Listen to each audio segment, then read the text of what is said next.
Hello students, I am Akshay and welcome to my YouTube channel study my way. तो आज हम देखने वाले हैं, हमारा नाम चैप्टर नंबर 5 है, जो हमारा न्यू चैप्टर है क्लास 12th का। देखने वाले हैं कि इसमें क्या क्या है और कैसे हम इसको देख सकते हैं कि इसमें इलेक्ट्रिक रेजिस्टेंस के बारे में बात कर रहे हैं, इसमें करंट की बात कर रहे हैं। तो देखते हैं, स्टार्ट करता हूँ अपनी वीडियो में। तो हमारा जो चैप्टर नंबर 5 है वो है electric resistance and Ohm's law. तो इस सब के बारे में हम इस चैप्टर में पढ़ने वाले हैं। सबसे पहले मैं शुरुआत करता हूँ इस चैप्टर की, किससे? इलेक्ट्रिक करंट से। कि हमें पता होना चाहिए कि अगर हम ओम्स लॉ पढ़ रहे हैं या फिर इलेक्ट्रिक रेजिस्टेंस पढ़ रहे हैं तो हमें इलेक्ट्रिक करंट के बारे में पता होना चाहिए कि इलेक्ट्रिक करंट क्या होता है। तो यहाँ मैं देखता हूँ इलेक्ट्रिक करंट अपना। तो इसकी डेफिनेशन अगर मैं देखता हूँ तो when A charge flows in a conductor from one point two the other than this flow of charge is called electric current. और दूसरी डेफिनेशन भी देख सकते हैं यहाँ से, द चार्ज फ्लो पर second in A electric circuit is called electric current. CKT का मतलब यहाँ पे है सर्किट है। तो अगर मैं देखता हूँ कि जो हमारा इलेक्ट्रिक करंट होता है, इलेक्ट्रिक करंट कैसे प्रोड्यूस होता है? जब हमारे इलेक्ट्रॉन्स होते हैं या चार्ज होते हैं, इलेक्ट्रॉन्स हैं या चार्ज हैं, वो किसी भी सर्किट में मूव करते हैं, किसी भी सर्किट में क्या करते हैं? मूव करते हैं, फ्रीली मूव करते हैं। तो उनके द्वारा क्या होता है? इलेक्ट्रिक करंट प्रोड्यूस होता है।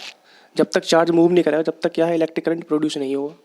तो यहाँ मैं देखूंगा तो डेफिनेशन क्या कहती है, तो चार्ज फ्लो जो होता है किस में? कंडक्टर में, from one point two other, एक पॉइंट से दूसरे पॉइंट पर। तो जब इसके फ्लो के द्वारा क्या होता है? एक करंट प्रोड्यूस होता है, उसे हम क्या कहते हैं? इलेक्ट्रिक करंट कहते हैं। इसका फॉर्मूला होता है I बराबर Q/T, यानी यूनिट सेकंड में, यानी यूनिट सेकंड में कितना चार्ज फ्लो हुआ वही हमारा क्या कहलाता है? करंट कहलाता है। मतलब इतने टाइम में इतना चार्ज फ्लो हुआ वो क्या कहलाता है? करंट कहलाता है।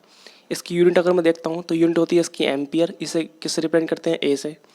और 1 एम्पियर बराबर होता है 6.25 इंटू 10⁻18 इलेक्ट्रॉन पर सेकेंड। अगर हमें 1 एम्पियर करंट चाहिए तो हमें एक सेकंड में 6.25 इंटू 10⁻18 इलेक्ट्रॉन क्या कराने पड़ेंगे? पास कराने पड़ेंगे। तब हमारे पास क्या बनेगा? 1 एम्पियर करंट बनेगा। और अगर मैं देखता हूँ कि इलेक्ट्रिक करंट स्केलर क्वांटिटी होती है वेक्टर क्वांटिटी, तो इलेक्ट्रिक करंट कैसी क्वांटिटी होती है? कि स्केलर क्वांटिटी होती है। ये मैं कैसे कहता हूँ? इस डायग्राम के द्वारा समझते हैं।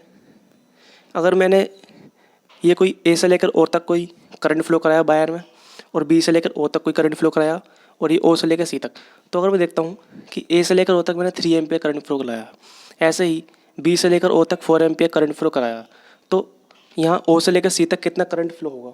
तो इस डायरेक्शन से कितना गया? 4 एम्पियर। इस डायरेक्शन से 3 एम्पियर। तीनों मिलकर क्या बना रहे हैं यहाँ पर? 7 एम्पियर।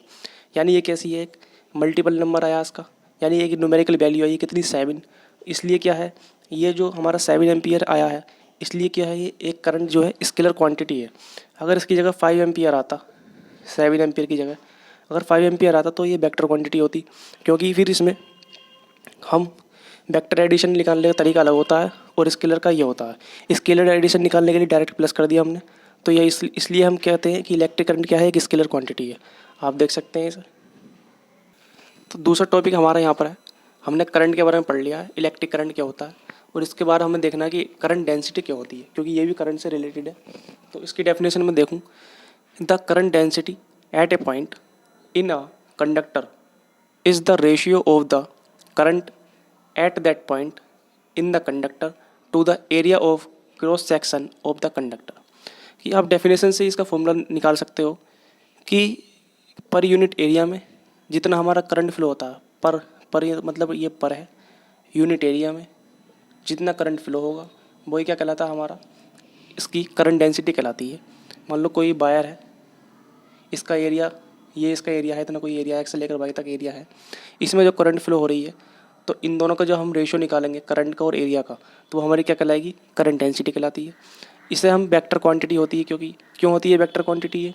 क्योंकि इसमें जो है हमें एरिया की ज़रूरत पड़ रही है। एरिया की ज़रूरत पड़ रही है यानी कोई डायरेक्शन होगी इसकी, यानी डायरेक्शन होगी। क्योंकि वेक्टर क्वांटिटी कब होती है? जब उसका मैग्नीट्यूड भी हो, डायरेक्शन भी हो। क्योंकि इसमें क्या होगी? डायरेक्शन भी होगी, क्योंकि हम एरिया ले रहे हैं। तो एरिया ले रहे हैं यानी किसी एरिया में करंट फ्लो करेगी, किसी डायरेक्शन में करंट फ्लो करेगी, इसलिए क्या है? ये वेक्टर क्वांटिटी है। इसकी एसआई यूनिट की बात करते हैं तो करंट की एसआई यूनिट की होती है एम्पियर, एरिया की होती है मीटर स्क्वायर।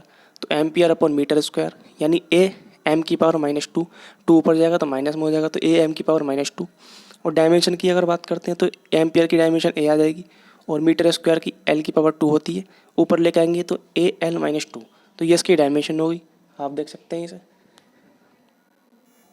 तो आज के लिए इतना ही। अगर आपको इससे रिलेटेड कोई डाउट है कमेंट के माध्यम में शेयर कर सकते हैं, और ज़्यादा से ज़्यादा वीडियोस देखने के लिए चैनल को सब्सक्राइब करें, शेयर करें, and thank you for watching.